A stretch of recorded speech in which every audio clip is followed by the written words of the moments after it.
सासरच्यांकडून police जावयाला भर रस्त्यामध्ये फटके देण्यात आले। जावयाला फटके देतानाचा व्हिडिओ देखील आता व्हायरल झालाय। सासू सासरे आणि यांच्या विरोधात गुन्हा दाखल करण्यात आलाय। बुलढाणा जिल्ह्यातील हा संपूर्ण प्रकार आहे।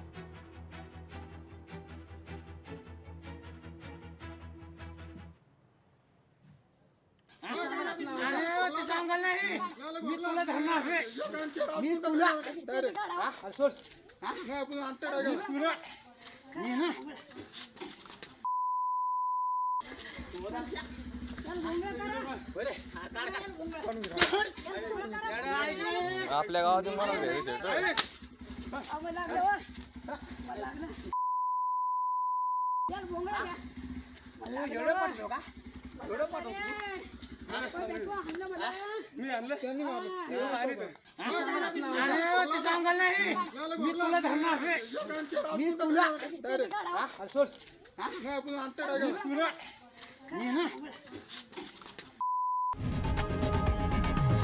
लोकशाही मराठी ऐका, पहा, जागरूक रहा।